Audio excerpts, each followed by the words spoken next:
Hey everybody, HomeSliceHenry here, and in today's video we're taking a look at a brand new Shadow Pokemon in the world of Pokemon Go, Shadow Sneasler. Shadow Sneasler was actually not one of the Shadows that was announced when the Team Go Rocket event was announced, but they released it in Pokemon Go.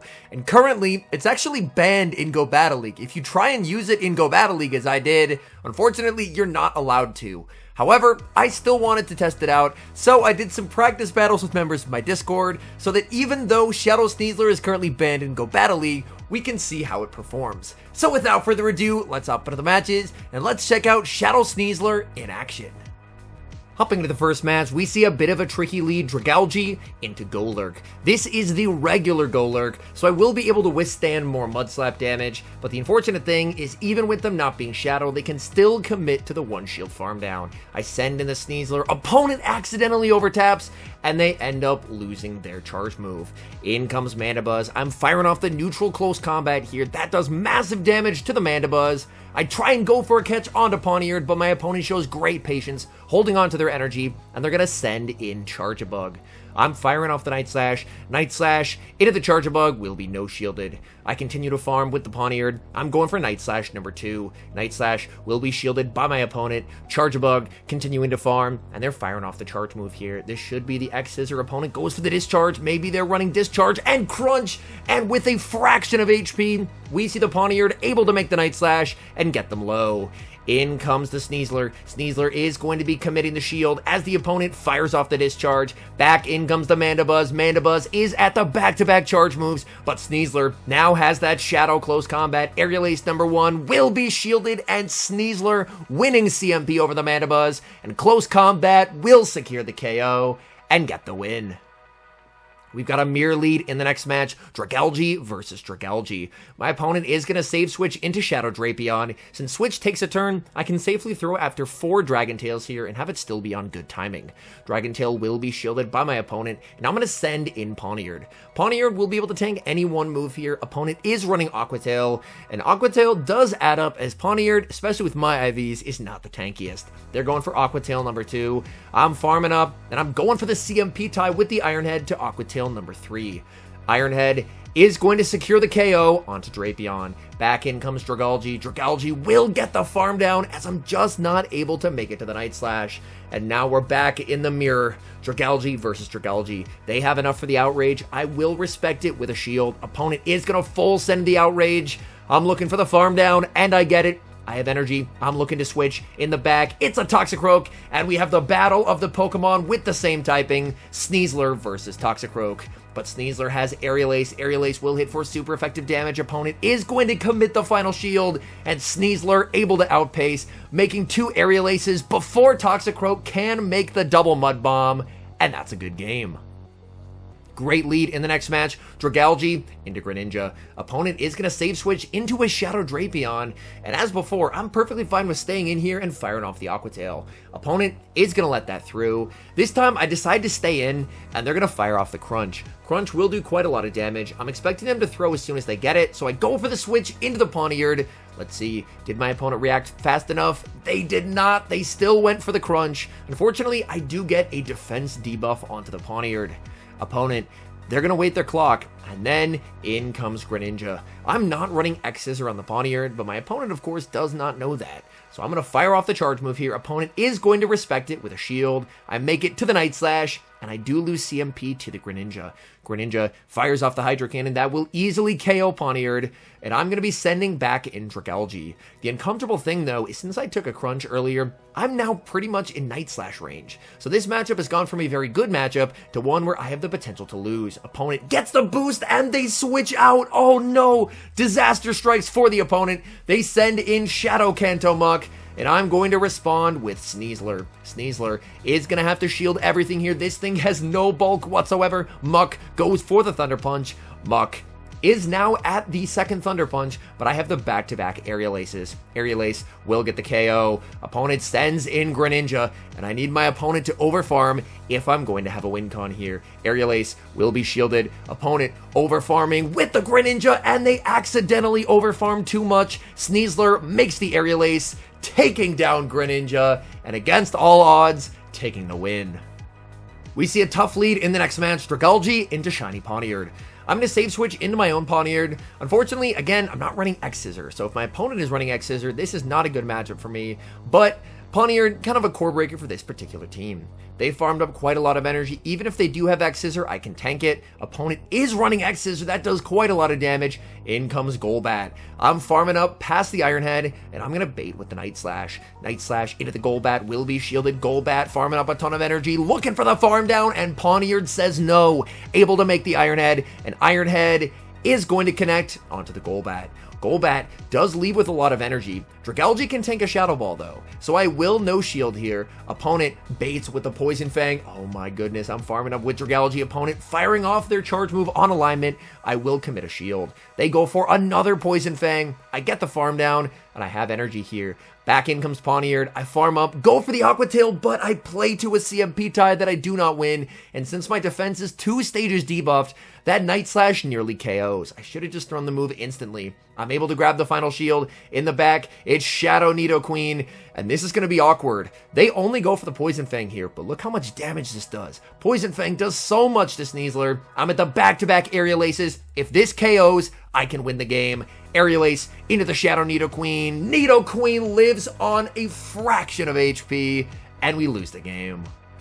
We've got some spice from the opponent in the next match. Dragalge into Galarian Moltres. Galarian Moltres is a Pokemon that I wish that I had. Unfortunately, every Moltres I've seen on my daily incense has run away from me.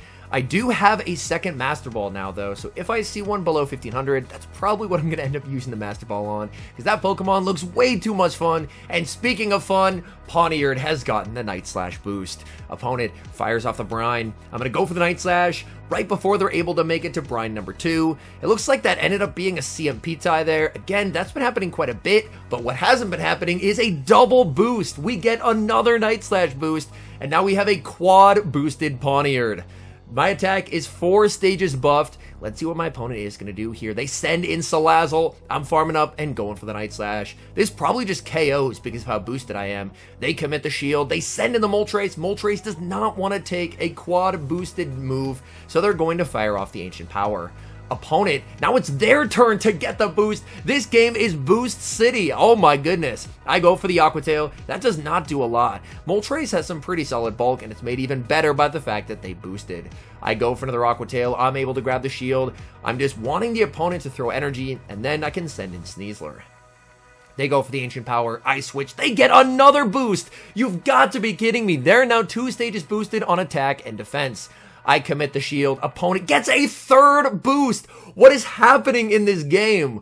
The good news is I'm still going to be able to take the win because Shadow Close Combat will get the KO onto Salazzle, but what were the boost odds in that game? Oh my goodness.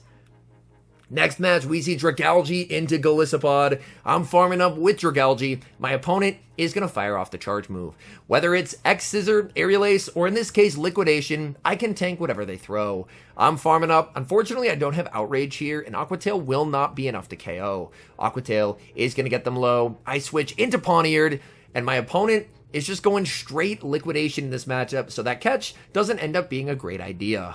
My opponent is going to send in a Fire Spin Alolan Marowak, and I'm firing off the Night Slash. Night Slash will connect onto the Marowak. Marowak is going to get the farm down. I do have an Aqua Tail loaded on my Dragalge, hoping this is going to be enough to KO, but Alolan Marowak barely able to hang on. I'm just going to let this go, and I can get a free Shadow Claw on Shadow Sneasler, because Shadow Claw 2 turn will register before the Fire Spin, which is 3 turns, registers from the Marowak.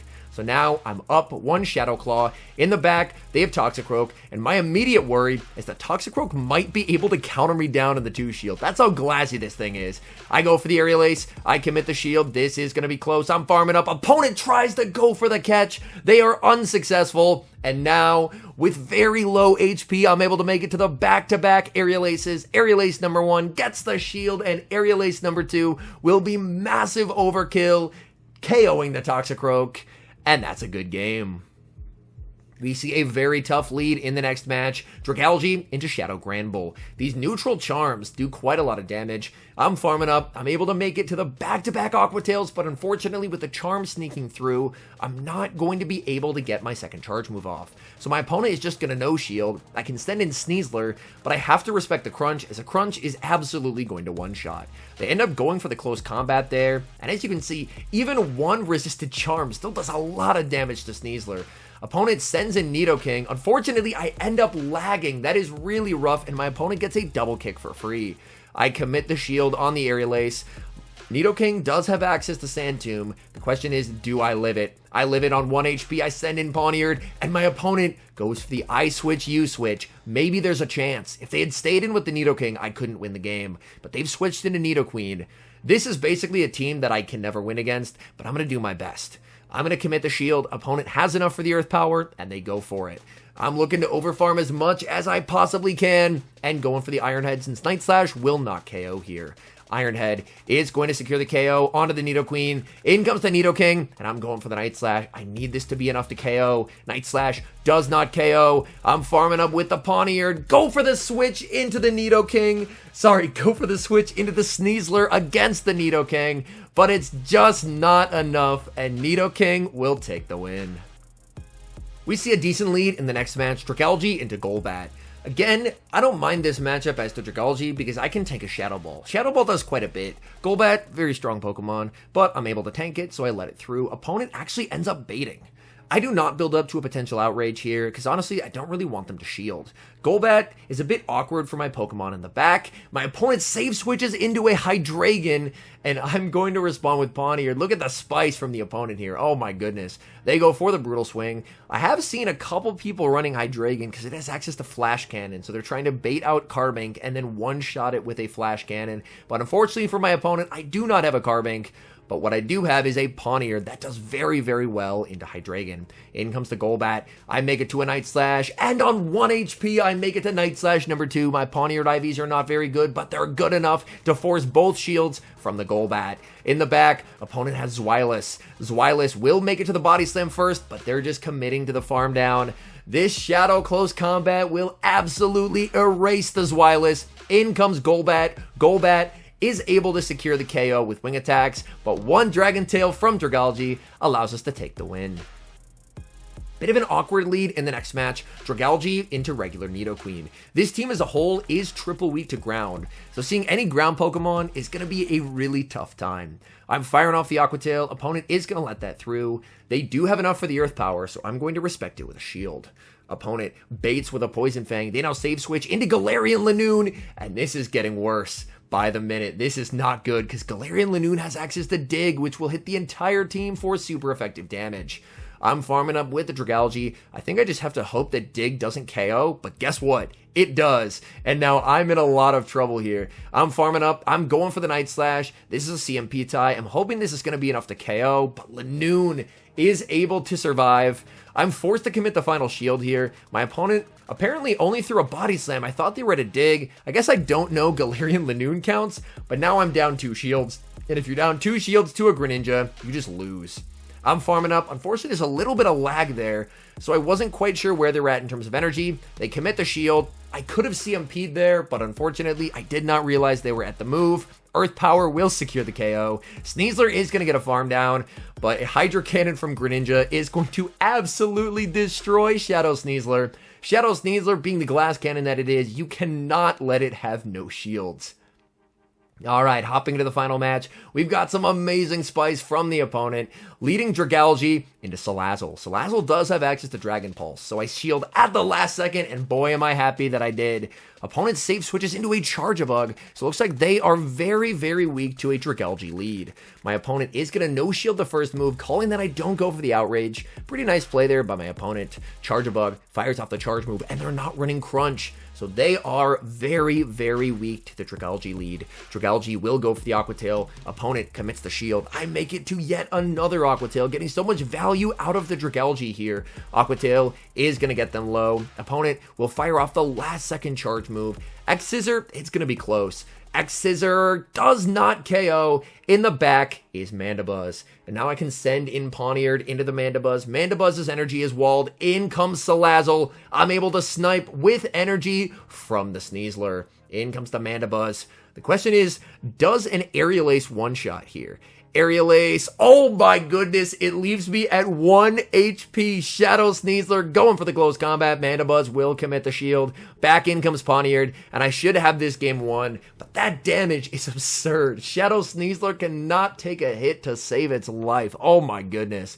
I'm firing off the Iron Head. Iron Head will connect onto the Mandibuzz. Continuing to farm up with the Pawniard, making it to Iron Head number 2. Iron Head is going to be getting that Mandibuzz extremely low. Mandibuzz firing off a last second charge move. I can tank whatever they throw. They go for the Dark Pulse. Pawniard standing strong and securing the victory. All in all, Shadow Sneasler can now put a really fun amount of damage. As with a lot of glass cannons, if you can get this into an energy or shield advantage scenario, Sneasler can put in a lot of work. However, being as glassy as it is, there is a definite drawback to running it, and that's the fact that this thing cannot take a hit whatsoever. So very similar to the Shadow Chandelure, this is going to be a Pokemon more for like limited metas or a Pokemon more for fun than for climbing. Just due to the fact that even though it can take over games in the right circumstances, in a lot of neutral matchups, due to the lack of bulk, you are going to find yourself struggling a bit. Anyways, thank you guys so much for watching. If you're enjoying the content, make sure to leave a like and subscribe to the channel if you haven't. And a special thank you as always to our members here on YouTube. The support guys provide is sincerely appreciated. So thank you guys oh so very much. And until next time, I've been HomeSliceHenry.